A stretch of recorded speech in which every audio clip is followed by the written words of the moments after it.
mga reyna ng binibining Pilipinas kinoronahan na. Kung makapigil na ang naging kompetisyon on stage, lalo na off-stage na nakunan pa mismo ng Showbiz Central. In fact, binantayan namin si JR the whole night as he supported girlfriend Krisa May vie for a crown. Listen, huh? This is the day. Finally the day. See, those are all Krisa's fans over there, everybody in red. Lahat pula, kaya pula sinuot namin para support para kay Krisa. Kaya sila lahat, At ang kasama niyang manood, Krisa May's mom na lumipad pa from the US para suportahan ang anak. Very tight ang competition, kaya itong si JR, bagamat madalas kalmado, di rin napigilang maging proud sa bawat labas ng girlfriend. Galing siya maglakad ng mga angulo sa camera, sa audience, lahat. Ang ganda ng answer niya, yung talent niya po. So everything combined. To represent the Philippines in the Miss International Beauty Pageant is candidate number 11, Krista Arieta Kleiner. Hanggang makoronahan na nga ito as Binibining Pilipinas International. Krista, I told you. I had no doubt in my mind. I told you, diba? He believed in me more than I believed in myself. And I just want to thank him. Thank you, JR, for being so supportive. You're the best. I'm so overwhelmed. I don't know what to feel right now. I'm so excited. I'm so happy. I feel so honored, so blessed. Not just to have the title, but to have had all the love and support that my family and friends have given me. Along with Binibining Pilipinas World, nawagi ang pagsagot sa Q&A in all Filipino. Akin pong sasagutin ang inyong katanungan sa ating sariling wika, ang wikang Pilipino. Kung ako'y pagbibigyan pong muli ng isa pang buhay, mas gugustuhin ko po maging puno. Puno na nagbibigay sa atin ng hininga na nagbibigay sa atin ng buhay. Maraming salamat po. Ito nga po pinagkaloob ni God, so mas lalong naging masaya po ako and iingatan ko po to kung ano po yung binigay niya sa akin. Binibining Pilipinas Universe, ang early favorite na towering black beauty. Dami po ng magaganda, sobrang dami ng matatalino, pero gusto ko po talagang manalo ever since bago po. Pero hindi lang pala sila JR and Krisa May ang happy couple that night. Dahil agaw eksena din ang pagdalaw ni Jeff Eigenman sa rumored girlfriend and host ng pageant na si Carla Abellana. Yeah, in-invite ko naman siya. It was up to him kung gusto niyang pumunta or hindi. Oo, supportive naman yun eh. So, of course, it helps naman that he's... She knew I was coming naman kasi sabi ko, support lang kasi this is a very big hosting for her hosting event. So support niya for siya para kalmado din siya, relax.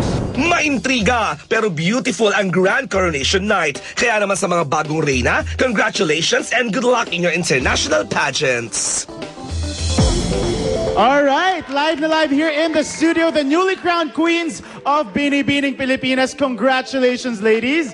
Of course, we have with us Nicole Henson, second runner-up. There she is. Diane Nesho, first runner-up. We have Krisa, Miss International. Nice to see you, Krisa. We have Venus Raj, Miss Universe. And Jarina Gatbunton, Miss World. Yes, good evening, ladies. Alam ko, syempre, you're all still in a high after last night. But I want to ask the queens, ano yung mga ginagawa niyong preparations for your international pageants? Let's start with Miss International. Well, we haven't started yet, syempre. The pageant was just last night, but we have lots of plans, training. Depending on the pageant that we're joining, what they're looking for, we're going to be working with Del Carnegie on developing our personalities and how to speak, working on our walks, our look, getting in shape, syempre. So there's going to be a lot of things going on for us. It's going to be a long process. Yes, Miss Universe, ikaw naman, anong mga ginagawa mong paghahanda? Siguro po dahil sa ako nga yung mauuna na mag-compete international, I think mas magiging hectic yung schedules ko sa trainings. And of course, syempre po yung mga sinabi ni Krisa na trainings, lahat po kaming tatlo pagdadaanan po namin yun. Okay. And Miss World, ikaw, anong ginagawa mo naman? Ngayon po, nagpe-prepare na po ako para sa aming training. And alam ko the runners-up, syempre importante rin ang mga trabaho nyo. Just in case in the future, the reigning queens can't do their duties, kayo ang sasalo sa kanila. Kayo ba yung magiging parte rin ng mga training na ito? Yeah?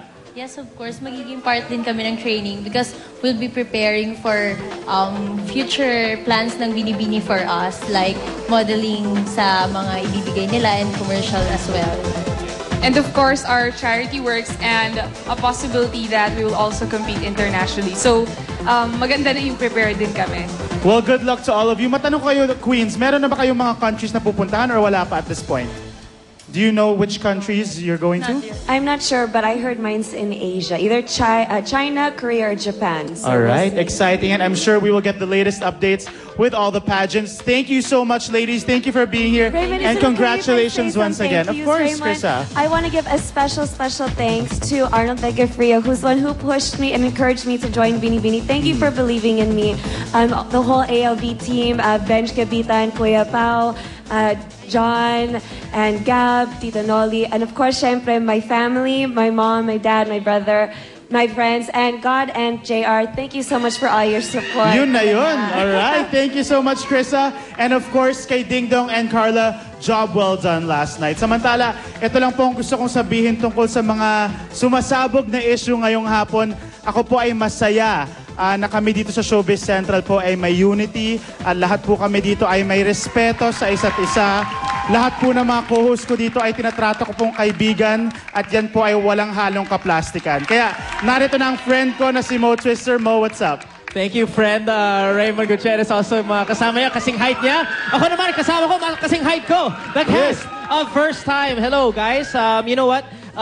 Nabilitaan ko kanina lang po, may Fans Day ang First Time sa SM San Lazaro. Pero there was a problem kasi sa sobrang daming tao, you had to cut the Fans Day short. Is that correct, Josh? Tinigil ng SM yung show kasi masyadong marami po nasaktan. May nahimatay. Wow, so that's enough. We're gonna stop the show. So sa sobrang successful naman ninyo, it almost turned into something negative. But good thing, sabi ng management, ng GMA, syempre nag-SM, na ihinto ang Fans Day muna, tapos para wala naman masaktan, di ba? Pero mag-reschedule kami ng next Grand Fans Day na para sa mga fans na nabitin.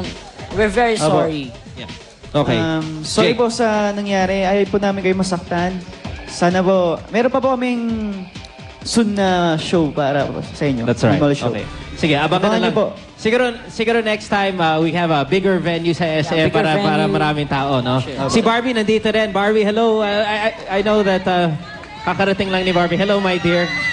Any message para sa napakaraming fans na pupunta sa SM San Lazaro kanina? Maraming salamat po sa pagpunta. Sorry po kasi tumigil yung show, pero sana lagi pa rin po kayong pumunta sa mga show. Tsaka sana po lagi niyo po panoorin ng First Time pagkatapos po ng Family Feud bago mag-24 oras. Sige, maraming salamat. Kids, thanks for being here. Again, ang mga susunod na First Time Fans Day sa SM. Okay. Now, mga kapuso, susunod dito sa Showbiz Central, live na live po si Annabel Rama on the phone. So, syempre, we're gonna talk to her about the alleged bara of Chris Aquino towards her daughter na si Rufa Gutierrez. So, on the set of The Buzz, nangyari lang kaninang hapon. So, let's get the scoop from Annabel Rama after this. Don't go away.